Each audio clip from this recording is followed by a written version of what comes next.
2 Chronicles 28. Ahaz, king of Judah. Ahaz was 20 years old when he became king.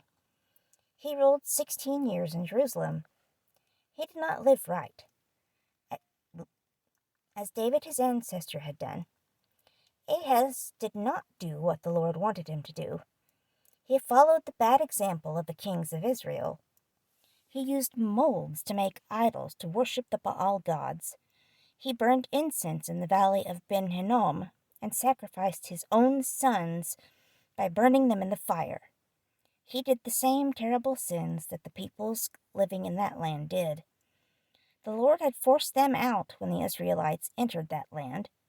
Ahaz offered sacrifices and burned incense in the high places, on the hills, and under every green tree. Because Ahaz did these things, the Lord his God let the king of Aram defeat him. Aram. The king and his army defeated Ahaz and took many people of Judah as prisoners to the city of Damascus.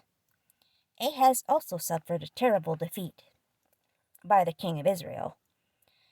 Pekah, son of Remaliah, that made no sense how I read that. Ahaz also suffered a terrible defeat by the king of Israel. Pekah, son of Remaliah. There we go.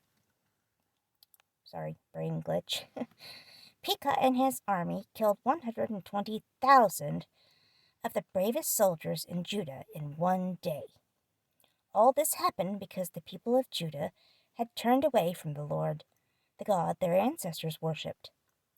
Zikri was a brave soldier from Ephraim. He killed the king's son Maaseiah. He also killed Azrikam, the officer in charge of the king's palace, and Elkanah, who was second in command to the king. The Israelite army captured 200,000 of their own relatives living in Judah. They took women, children, and many valuable things from Judah and carried them back to Samaria. But one of the Lord's prophets named Oded was there. Oded met the Israelite army that came back to Samaria. He said to the Israelite army, "The Lord, the God your ancestors worshipped, let you defeat the people of Judah because he was angry with them. But now he is angry with you because he has seen how cruel you were in killing them. And now you plan to keep the people of Judah and Jerusalem as slaves. But you are as guilty as they are for sinning against the Lord your God. Now listen to me. Send back all those you captured, your own brothers and sisters, because the Lord's terrible anger is against you." Then some of the leaders in Ephraim saw the Israelite soldiers coming home from war. They met the Israelite soldiers and warned them. The leaders were Azariah, son of Jehohanan, Berechiah,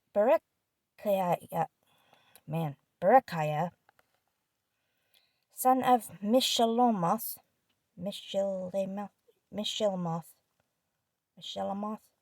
yeah, that one. Jehezekiah, son of Shallum, and Amasa, son of Hadlai. They said to the Israelite soldiers, "Don't bring the prisoners from Judah here. If you do that, it will add to our sin against the Lord. It will make our sin and guilt before him even worse than it is now, and he is already very angry with Israel." So the soldiers gave the prisoners and valuable things to the leaders and to the people. The leaders, Azariah, Berechiah, Jehezekiah, and Amasa, stood up and helped the prisoners. These 4 men got the clothes that the Israelite army took and gave them to the people who were naked. The leaders also gave them sandals. They gave the prisoners from Judah something to eat and drink. They rubbed oil on them to soften and heal their wounds. Then the leaders from Ephraim put the weak prisoners on donkeys and took them back home to their families in Jericho, the city of palm trees. Then the 4 leaders went back home to Samaria. At that same time, the people from Edom came again and defeated the people of Judah. The Edomites captured people and took them away as prisoners. So King Ahaz asked the king of Assyria to help him. The Philistines also attacked the towns in the hills and in South Judah.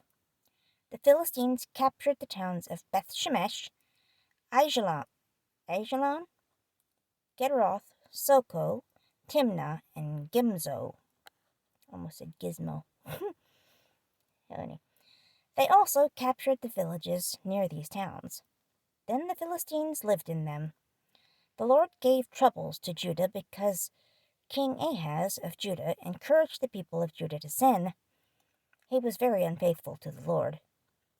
King Tiglath-Pileser of Assyria came and gave Ahaz trouble instead of helping him.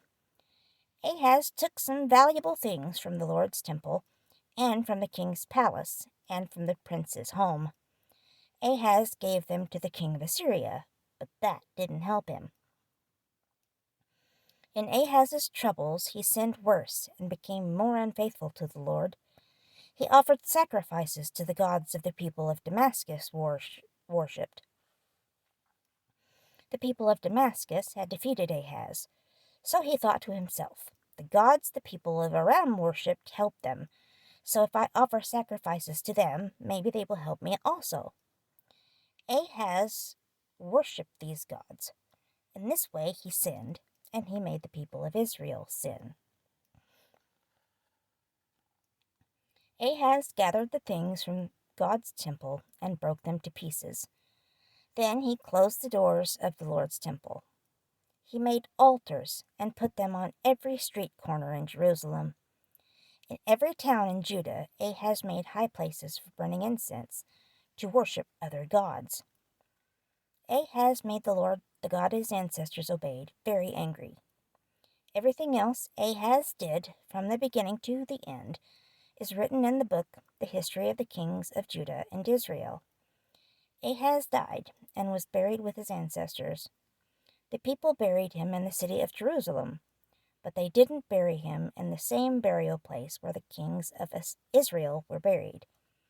Ahaz's son, Hezekiah, became the new king in his place.